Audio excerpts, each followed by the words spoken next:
You should sing the LKCMedicine song. There's a song. LKC, LKC.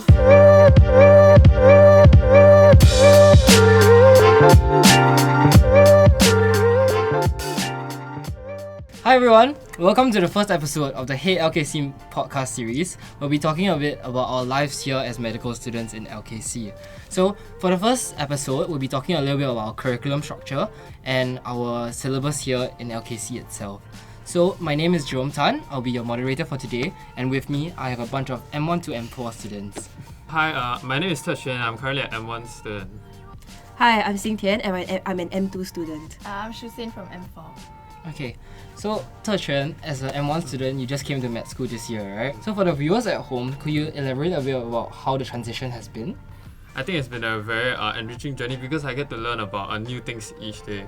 So I think for me is that I think medicine has really provided me with like a huge community of new friends. So my team and my house have actually most of us all stay in hall, so we would always have meetups with each other after the TBLs and after the lessons. So I think overall it's been a really fun journey, not just in learning but also the friends that I've made along the way. That's very interesting to hear. You said about your team just now. Could you elaborate more about the TBL structure as a whole? Oh, so within LKC actually, most of us are actually split into different teams that will last throughout the year. And then during the TBLs, the teams will come together during the TRED phase to actually discuss about the questions. And it's also more important so that we can actually learn from each other. There's a lot that we can learn from each other. Yeah. Okay, so Xing Tian, as an M2 student who has gone through this system for the past year already, right? Could you elaborate about the benefits of having this TBL system and the whole LKC learning pedagogy? I think what I really like about the TBL system is really that there's a lot of like independent learning. Like personally, like I really don't like lectures. Like I mean, although like the profs or doctors may be saying a lot of things, but I feel like sometimes just sitting there for hours and hours, like it's just really not engaging, and I get tired and I fall asleep and I end up wasting my time, I feel. So what I really like about the TBL time is that they give us the lecture materials like before the TBL, so we can take our time to like digest it as quickly or as slowly as possible, and then you can like rewind the videos, which I think is really helpful. You can really take as much time as you want and plan out your own time. Then like during the TBL itself, like the profs and the doctors are also there, but you're also learning from your peers, which I think is good to help like clarify some like miscommunications or like different like misunderstandings about different concepts. And I think it really makes everything more engaging because you learn how to test your logic and kind of like test how much you know lah. So I think that's really good. Yeah, what I like about TBL. Yeah. That's very interesting to hear.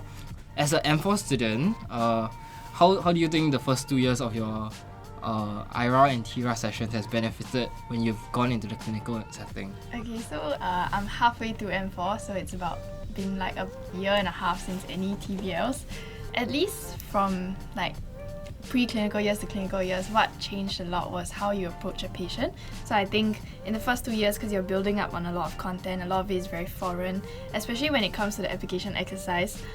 Honestly, I think a lot of the time you don't really go through the whole flow that you would in M3 and M4 because it's just a lot to learn at one shot, but it starts to build like specific principles and key things that you should look out for. So I feel like it's not really the answer that makes the most difference, it's more how you learn how to think from the application exercises, which helped me a lot lah, because I think for most of the time me and my team were always very, very, very lost.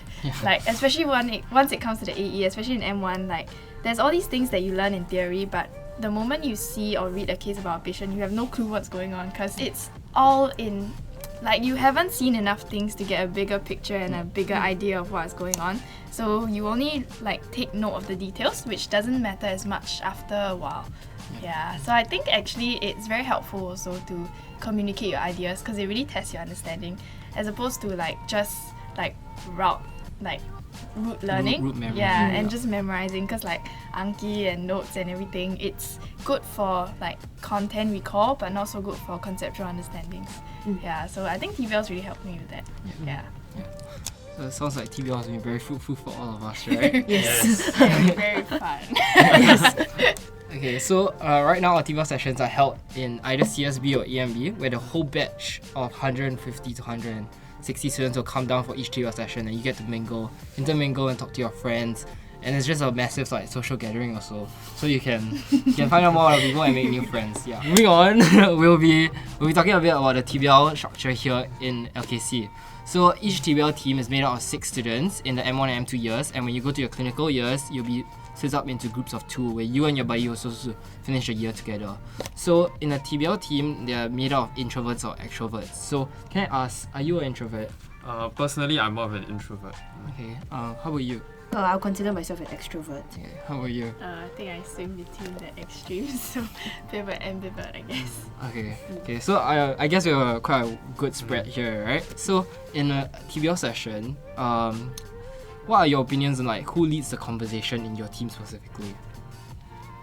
Actually, for me, how my team decides is that because actually, the portal allows you to elect who exactly is going to be a team leader. So what my team does that we usually do it on a rotational basis so that everybody gets the opportunity to speak. And what we do is I think my team fosters a very encouraging environment. So let's say we always encourage each other to speak up lah. So I think that also helps me to speak up more often. Because I know that if I'm unsure of anything or if I make any mistakes, I know that my team will always be behind me to help to support me. And also it's a good platform for me to also improve my speaking skills. Yeah. From an extroverted point of view, how do you think TBL sessions goes?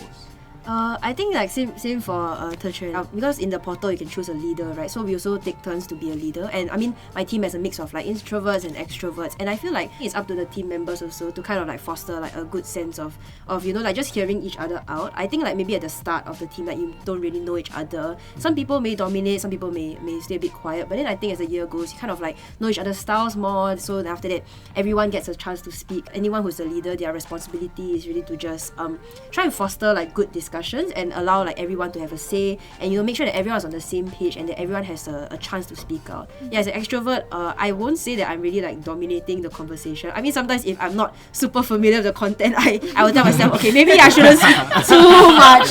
And like the introverts are like really, really well versed. Then I'm like, yes, please, I want to hear like what you want to say and contribute. The team system is really beneficial. The extroverts can learn how to listen to each other, learn how to guide good discussions. For introverts, maybe it's like learn how to speak up, be more confident in like what they say, that kind of thing. So I think it's great. What? Actually, I feel like in the team, right, it's always the introverts that are the smartest. Yeah. The introverts, they're always like, they're very quiet in social settings, but then actually when it comes to TBL, right, they actually talk a lot and they like jump in and like give in all their great advice. Yeah. But like, I kind of think that in a TBL setting, what your preference is matters a bit less. Sometimes it's like how familiar you are with the content, how familiar you are with the people that you're working with.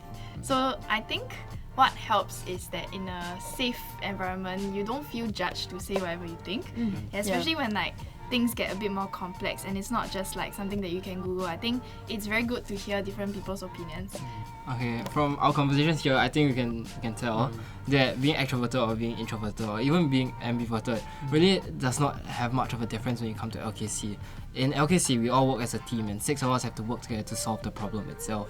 So I'd like to say that be it whether you're an introvert or extrovert, just feel free to come down to the open house and just check out our TBL sessions itself, and you can find out more for yourself. I guess that's all the time that we have today. Thank you so much for joining me here today on the podcast today. So for the people watching at home, if you like to find out more about the TBL curriculum and the syllabus, you can actually come down for an in real life experience of the TBL session on the 25th of February at the NTU open house itself. You'll get the chance to meet a lot of the faculty members there, some of the seniors, and even alumni who have graduated from LKC already. So if you'd like to find out more about our experience here at LKC, feel free to come down on the 25th of February itself. So that's all that we have for you today. We'll see you in the next one. Bye-bye. Bye.